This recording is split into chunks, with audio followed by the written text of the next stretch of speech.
Au cours de ces échanges à bateau rompu, le lieutenant-général Pacifique Massunzu rassure le gouverneur de province qu'il n'y a pas d'ennemis dans la Tchopo. Ces grands officiers de forces armées de la République démocratique du Congo appellent donc la population au calme, à collaborer et surtout à faire confiance aux forces armées de la RDC. Il n'y a pas d'ennemis dans la province de la Tchopo.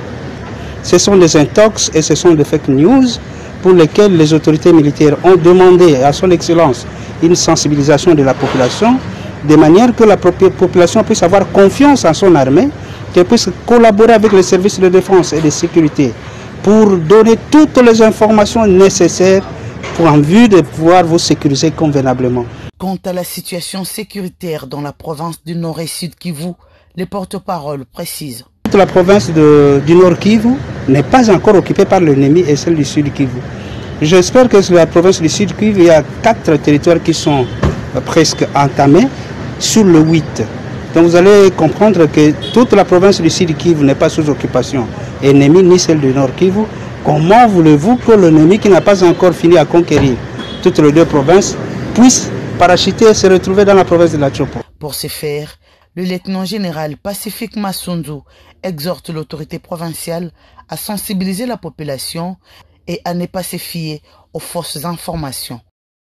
Africa Cool, la chaîne authentique. Aïta a observé Makambo à Congo. Mais il rend compte que les Congolais ont un président Lingibo.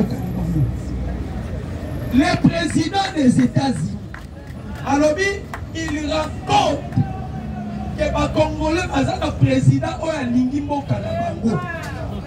C'est-à-dire, Babandi qu'on menace le président Félix Tshisekedi.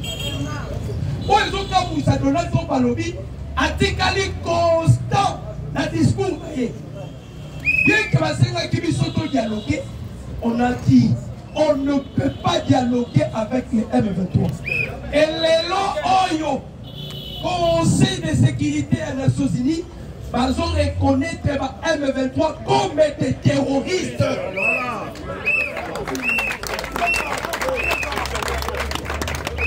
Ça, c'est la victoire. Pourquoi? C'était la boutique. Un imbécile. Il y a son vérité de fingayer. Pourquoi? Joseph Kabila aïe a on a ma porte. Joseph Kabila, en 2012. Hey, donc ça y est, comme on va faire ça gagner.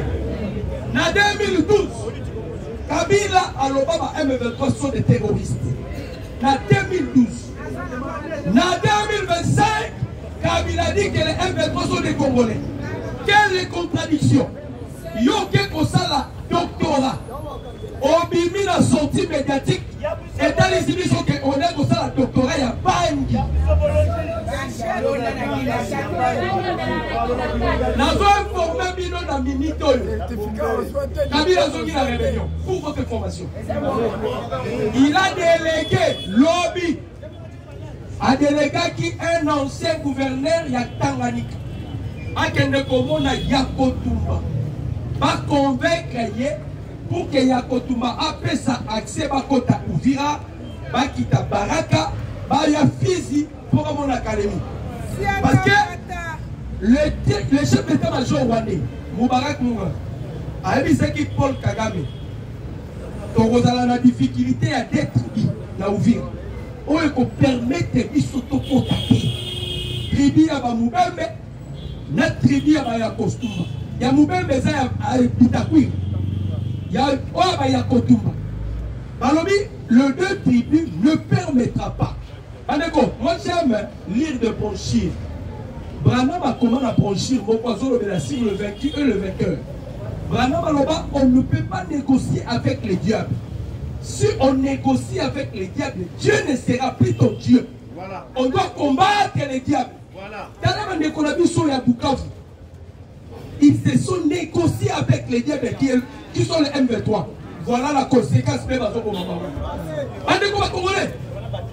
Si le président Félix Tshisekedi constant dans le discours, C'est parce que il a confiance à la personne qui lui a Wendra, qui est roi en République démocratique du Congo. Amen.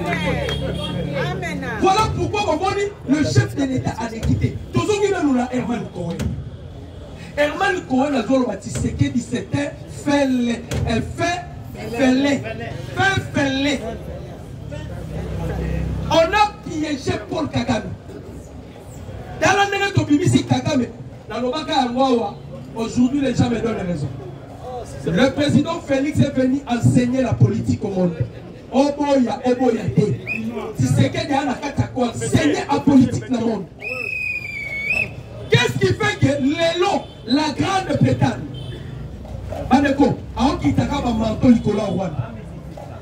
la grande pétale, ce sont des anglo-saxons. C'est là où s'est trouvée la force de Paul Kagame.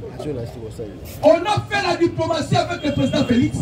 On cherchait à étouffer source, il y a provenance, il y a force, il y a Paul Kagame. Diplomate de carrière béton. Kagame a quoi il s'est dit tout la 32 ans. Kagame a coquille 32 ans. Dieu a suscité le fils de la promesse. Pourquoi il s'est appelé la 32 ans? Il s'agit du président Félix.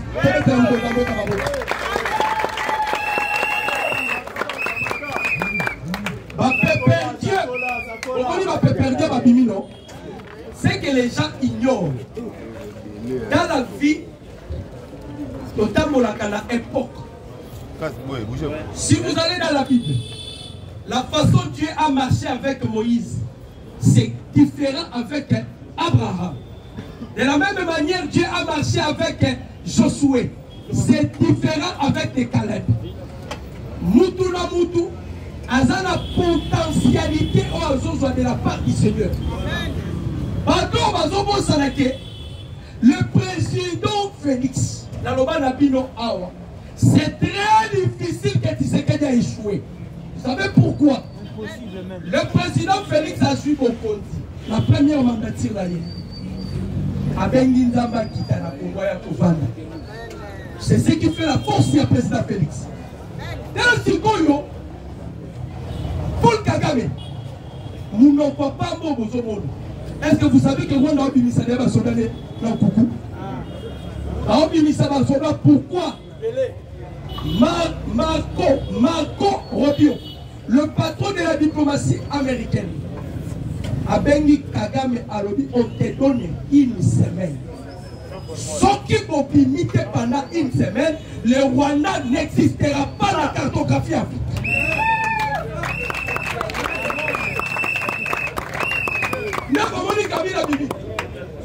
Ceux qui vont venir Kabila Bibi pour les Marco Rubio et Bissier.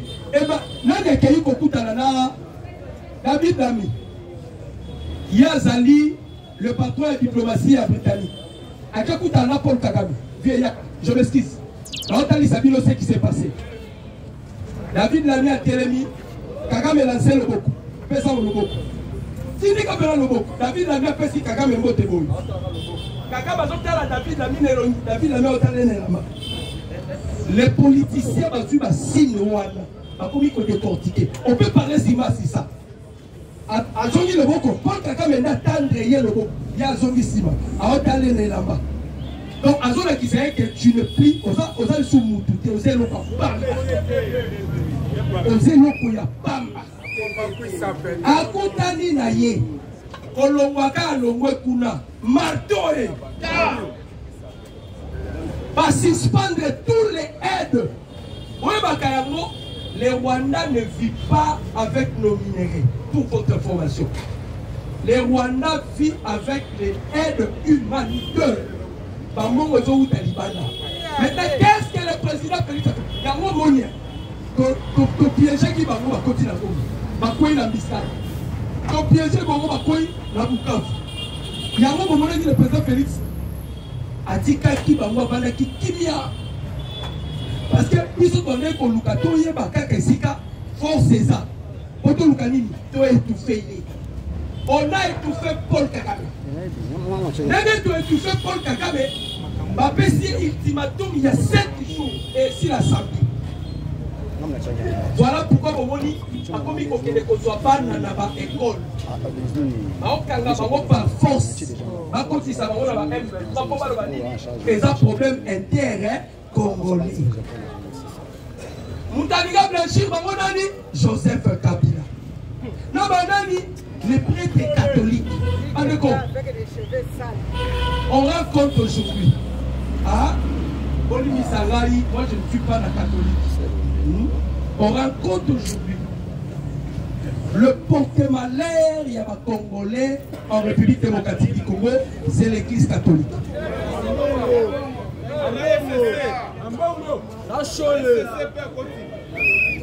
Si vous passez ça nini, passez ça nini, andeko, vous voyez pas kayango, ndamba kela biso nyoso ndenge mokuti.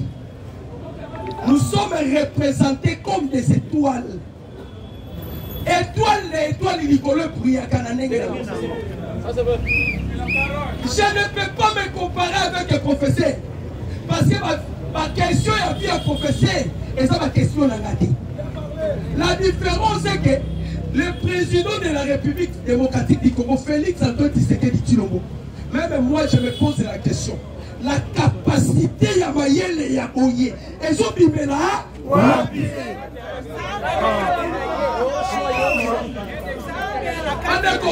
nous devons réfléchir. On va mieux prendre conscience. D'abord, il a été décoré dans Honoris Causa. Honoris Causa est la dernière distinction, la prestigieuse distinction. Tu vas créer un groupe français. En 1921, on a créé un groupe français. On a décoré le président Félix par rapport à quoi? Batali Makamuti Sekedi a sali dès son première mandature. Les professeurs de l'université Balobi, mais Bato Bane Kolba Mouto a Tangate. Mais Makamu Ozo Sali Zandenge. Badeko, le président Félix a changé le multinational Maloba Naminoko. Oui, Makamu André Flao Lobi Lobi. André Flao. Un ancien président de l'Assemblée nationale belge, un ancien ministre de la Défense belge.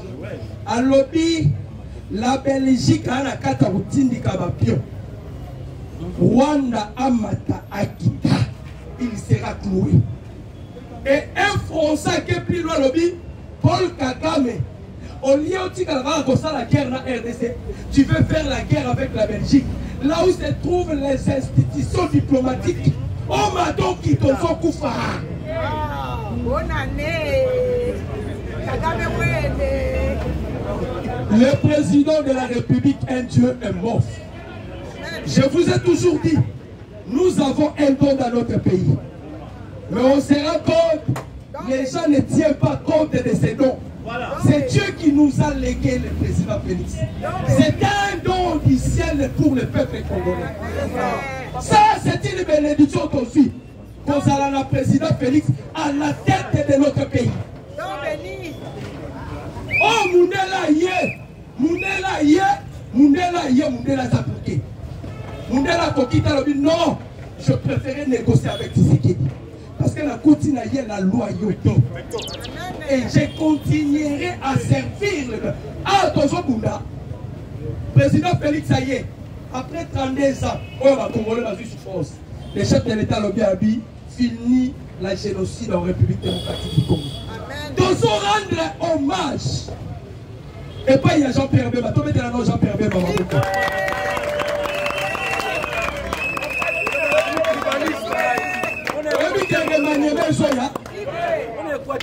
Le président Félix, si vous avez un pouvoir discrétionnel, on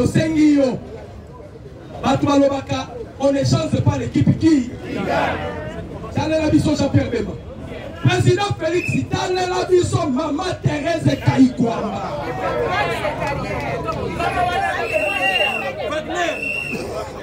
Président Félix, Andeko, Toningi Saki Mouyaya. Mouyaya pour la Moukanasuka. Batou ma petit bal, les coups de Zalaki Patrick Mouyaya, na Thérèse Kaïkwamba. Parce que toi qui as des guerres, toi qui as des guerres sur le plan médiatique, na guerre sur le plan diplomatique. Batou Mouyaya. Mouya, pour bonne Nzambé. Président Félix Bakanisa, ils sont la communication. On va mettre la partie Mouya à Maboko. Ils sont la communication. Dans un monde de là, ils sont comme ça. Il a fait sa piba.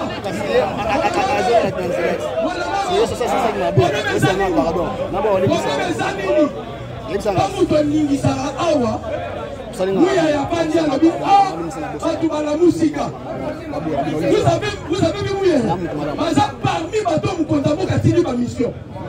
Mouya Yabima Kilibanda a commis au Faraga la photo. Diplomatie. On ne change pas l'équipe qui gagne. Il y a celle-là, qui est loyal vers Rio. Patrick Mouyaya, Jean-Pierre Bemba, Maman Thérèse Kaïkwama, Bamba Douana, tous ces mots reconduire Bango. Qui doit nommer Moyokutu, il y a mon président Félix Natakaki. Regardez. Qui doit nommer il y a mon président Félix Natakaki. Là, la fête, c'est bon, on a mis la table pour la chiter.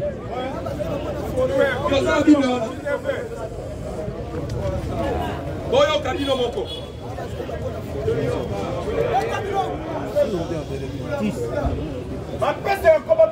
Acte des apôtres.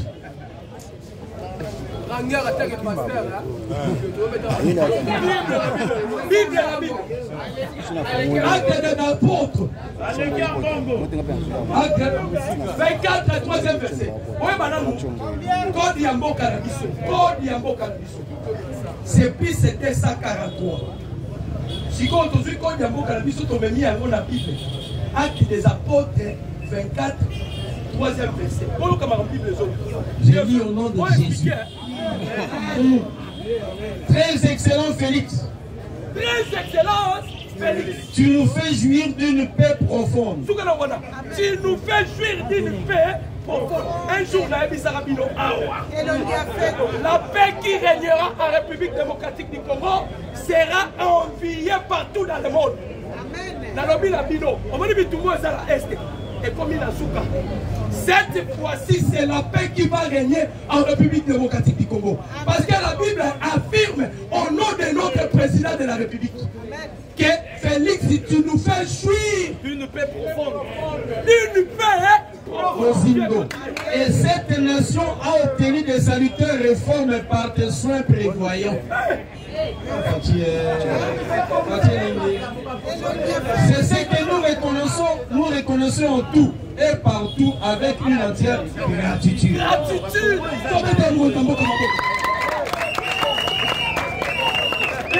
Que Dieu bénisse notre président de la République. Que Dieu bénisse notre président de la République. Que Dieu bénisse tout le peuple congolais. Que Dieu bénisse le Ouazalène. Je dis et je vous remercie.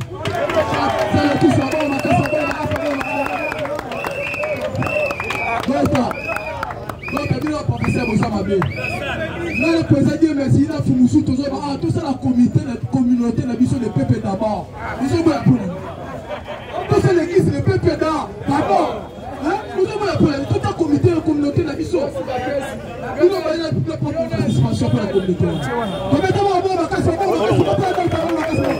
Professeur à son côté. Voilà professeur à son côté.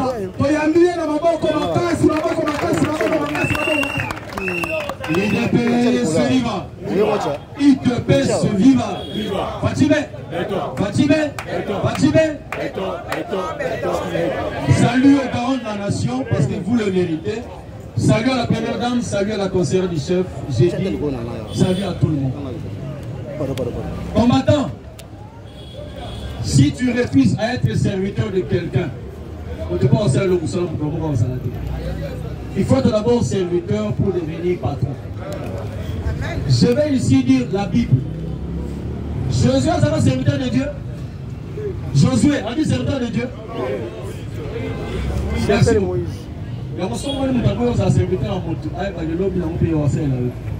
La Bible dit ceci. Moïse, serviteur de Dieu. Josué, serviteur de Moïse. Dans un serviteur, il y a Félix. Je suis serviteur du Fatih. je dois les servir et les servir bon. Et d'après ce livre.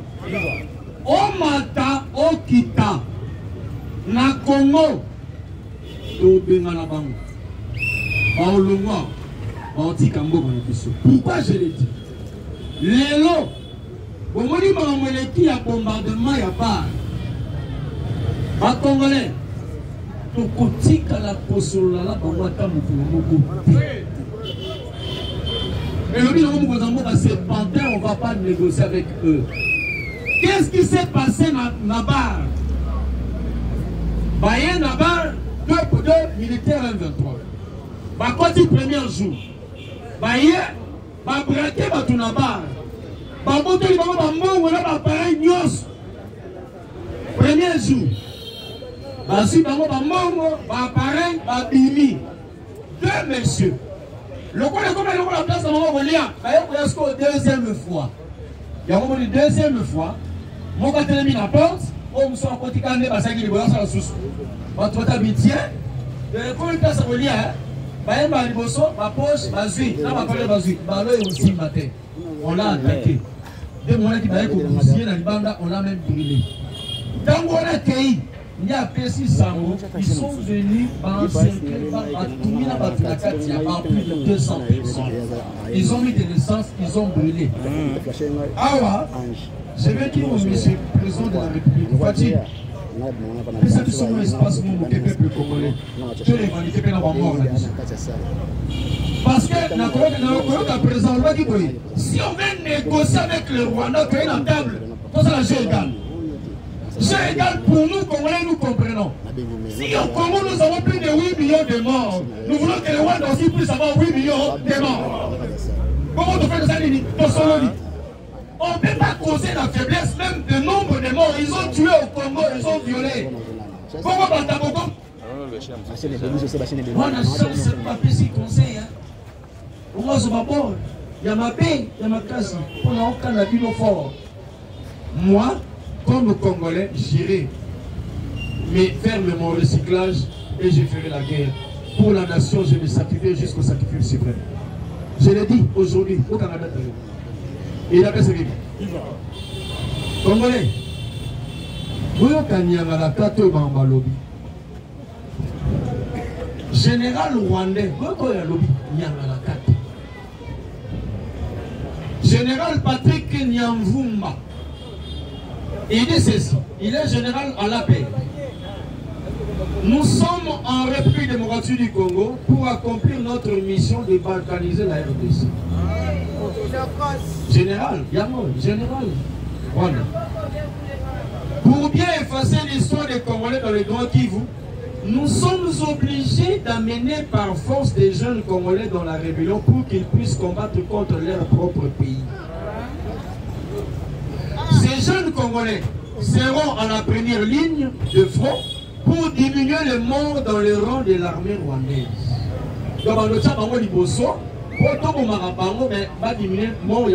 Donc ils ont constaté qu'il y a beaucoup de morts dans le Rwanda. Maintenant ils vont prendre le gène, exposer comme éclairé pour diminuer le nombre de morts dans l'armée rwandaise. Et il continue. A-t-il confirmé un membre d'origine génétique? Nous alertons nos frères compatriotes qui sont à Rumanga, beaucoup une fois de dotés d'armes qu'il faut refuser parce que vous allez vous entretuer entre nos frères congolais. Et d'après ce livre. Chers Congolais, je crois que ces petites phrases, ces mots, pour comprendre le Belé Malamon. Nicolas Bakoum n'a pas été dans l'école. Pas les garçons, pas de rébellion. Donc, pas que les causes, pas pour nous, ça RDC. Parce qu'il y a un retrait de la soldat rwandais. Maintenant, nous allons comprendre pourquoi nous sommes allés à Bukavu proche à Siangoum. Vous dites que le meeting a attaqué encore une fois de plus. Nous sommes à Bukavu proche, la ville proche par rapport à Siangoum. Au cas où, à Saint-Denis, mais je regrette parce que nous sommes pris en otage. Donc, Azali, ceux qui sont à Rwanda, on va les tuer. Même la Congo, nous l'éliminerons. Je l'ai dit. Parce que, Congolais, c'est aberrant. Yo mouton organisant une élection, oui, yo le dit que Félix, on peut ça qui est élection pour la ligne. Bon, Yom Kosaki élection, comment rebelle par rapport à quoi? Vous allez qu'on s'est rebellé par rapport contre qui et pourquoi? Na mona qui intervient à maman de papa naïe. Ah on est là, maman de son gars bien aimé temba na tobota. Maman, bala bobota va faut que maman. Souvent le but, tobota bala tobota na mité maté, c'est quel langage là? Donc je vais dire, quand on bota qui moi na moté na zai mupanzi, a choisi côté na bota na moi na télé, on bota na moto na moté. Mais pour dire Nanga sera bimisi ou abimisi lelo, ça vient de quelque part. Ndeko omato kita, tout ce que nous faisons, c'est en origine, soit du côté paternel, soit du côté maternel. Ouais. Donc la rébellion, non, mais ça côté pour papa, côté pour maman. Parce que la rébellion, il y a un moment où on a su une manifestation devant la nation tout entière. Donc les parents de Nanga ont souffert, votre fils a su hériter des binots. Vous êtes des rebelles contre la nation congolaise. Oui. Alors peu importe, allez vous faire foutre. Laissez le Congo à l'aise. Il a pu se vivre. J'ai écouté mon président parler que nous devons faire face. Parce que cette guerre, on doit la gagner, et on la gagnera. Nous sommes du bon côté de l'histoire et du bon côté de la victoire. Mais toute victoire, succès, ça va par rapport à une guerre. Président, nous sommes prêts pour la guerre. Prêts pour la révolution. Nous voulons vraiment battre le Rwanda à plate couture. Chose curieuse. Lélo, Kabila, mais déjà avant-hier, les bateaux de pêche de Kabila est atterri encore dans Boma. Na port ya Ledia. Mais c'est quoi le port de Ledia présent? Non, nos frontières sont vraiment perméables. Pour y aller, les Nicolas l'État Tonini. Comment les bateaux de Kabila peuvent encore atterrir à causer la port y aller dans ces jours-ci? Bateaux de pêche, voilà le pêche dans mon autre. Vous voyez le soleil égal, non? Égal, vous voyez le soleil égal? Parce qu'on a un conteneur, mais il y avait des armes qui entrent dans le conteneur. Il peut venir comme ça avec des armes. Au bout d'un tour, on doit mettre fin. Dans le Congo, si il y a un gouvernement d'union nationale, nous aurons aussi un parlement, parlement des nationaux. Dans le cas du présent, moi je propose déjà, parce qu'il y a des députés pantins qui ne savent rien faire.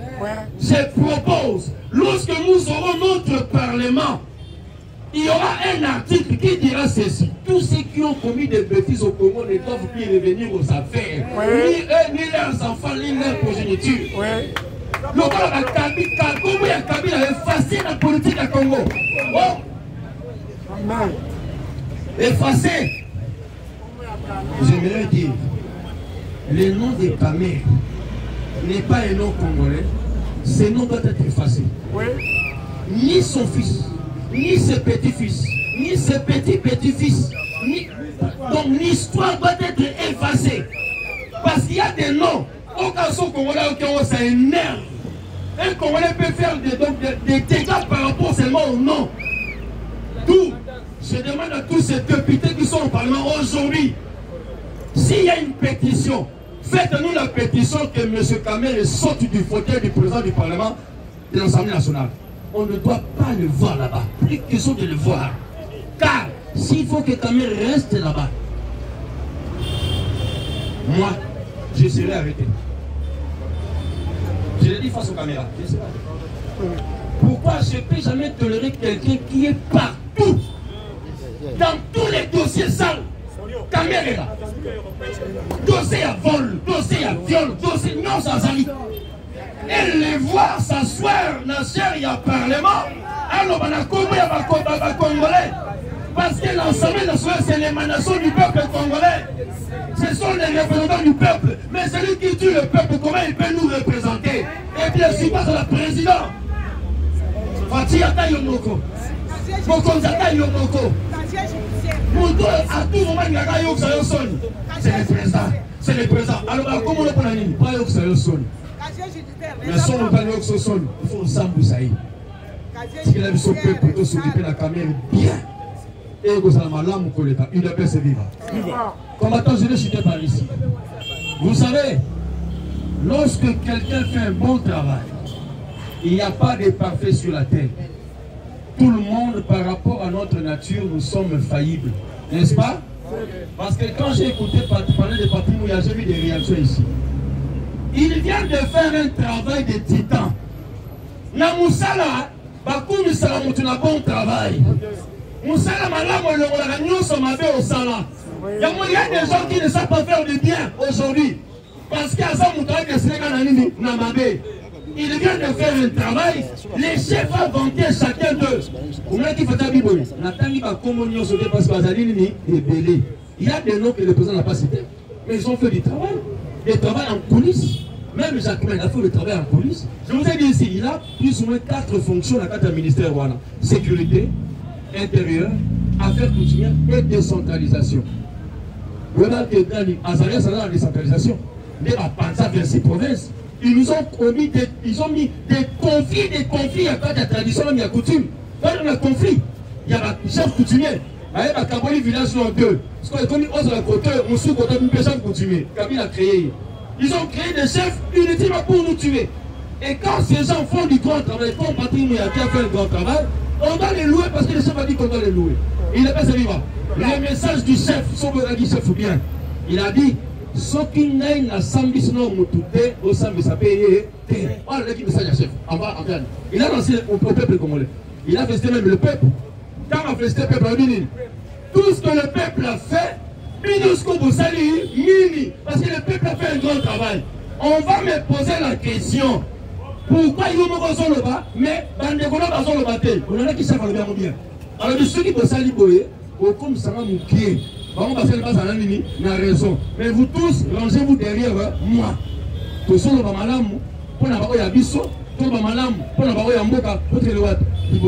On doit faire sortir Félix comme étant grand au monde. Et il est grand aujourd'hui au monde. Il est passé vivant. J'ai dit je vous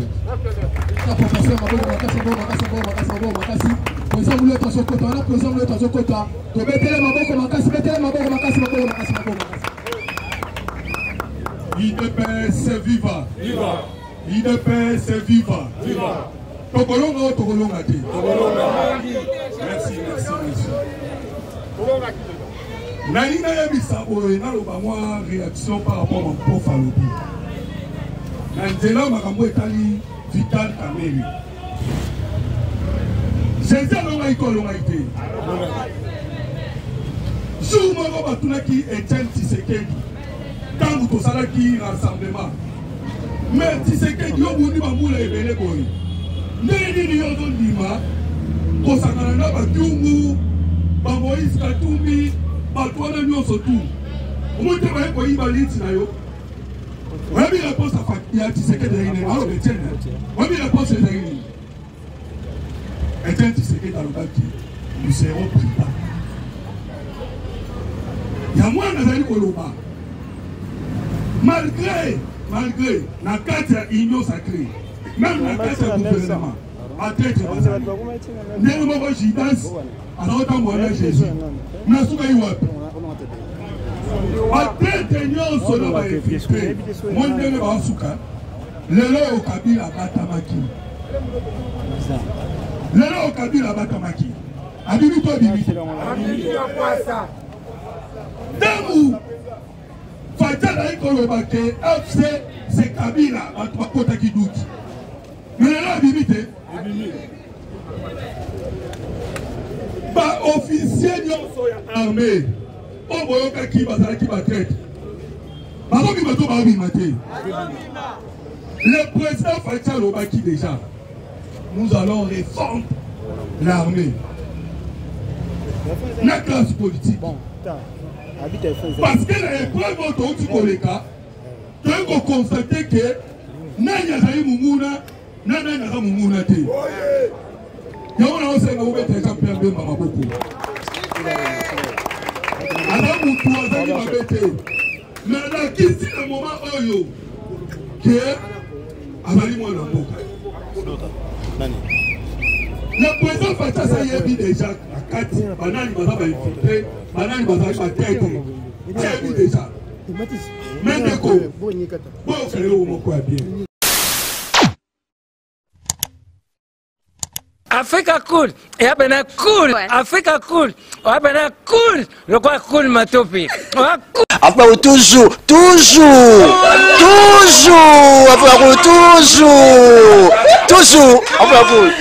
c'est bon. Et ça chaîne est bien. Et puis, vous êtes très rapide. Et ça très rapide. Et ça chaîne, mon bako ça a bien confiance. En tout cas, nazo senga na bato oyo nanu ba souscrire te bazwa. Donc, eza vraiment net oyo balobaka ke boka lelo, lamba lelo, lia lelo. Vous voulez le Congo pour que le Congo devienne cool, pour suivre les cool analyses, alors revenez et abonnez-vous massivement. Massivement. Alors beaucoup de gens ils pensent que l'Afrique cool donne l'information en temps réel. Mais je ne crois pas cela. C'est-à-dire l'Afrique cool donne l'information en temps réel et en temps chirurgical. Si tu ne suis pas, tu as la crise cardiaque.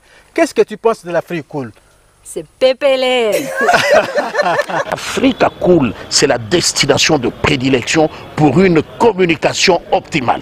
Longo Dianabino Mama. Africa Cool Télévision est une chaîne qui est en train de réunir toutes les tendances.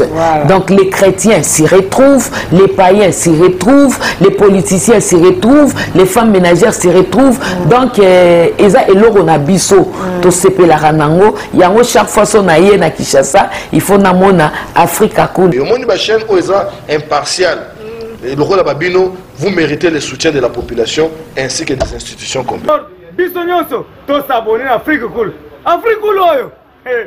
Zengo, Afrique Cool, merci beaucoup, leader. Non, je remercie en tout cas Africa Cool, leur support et on leur souhaite bonne chance pour la suite. On leur souhaite le plein succès. I'm coming from Johannesburg. I'm one of the subscribers of Africa Cool. This is a great channel. You watch news that are very fast. I would like to ask everybody to subscribe and then stay tuned. Thank you very much. Placer un petit mot par rapport à la récompense Oyo. Ah, je félicite très sincèrement Africa Cool. Voilà. Je n'avais pas opéré le mauvais choix. Voilà. J'avais recommandé, je me rappelle que je disais que c'était une destination de prédilection pour une communication optimale d'excellence. Voilà. Nazanga Mogotala, YouTube Yemoko à reconnaître que Napona qui m'a bêté. Au moins, il y a choix to salaka, ba réflexion to salaka. Tu as abonné à Africa Cool. Comme ça, tu partages. Bravo Africa Cool. Merci beaucoup. Bravo Bino. Mutubo s'abonner parce que trophée Ezali à Bino, Ezali partagé. Voilà. Moi, je me sens aussi copropriétaire. Il y a prix Oyo. Voilà. Bravo Africa Cool. Merci beaucoup.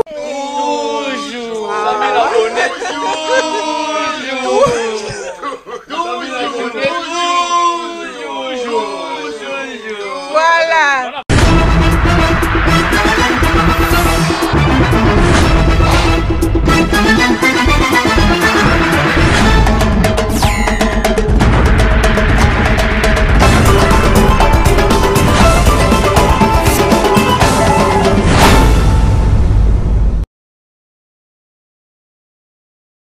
Mériter le soutien de la population ainsi que des institutions complètes. Bisognoso, tous s'abonner à Afrique Cool. Afrique Cool, oyo. Zengo, Afrique Cool, merci beaucoup, leader. Non, je remercie en tout cas Africa Cool, leur support et on leur souhaite bonne chance pour la suite. On leur souhaite le plein succès. I'm coming from Johannesburg. I'm one of the subscribers of Africa Cool.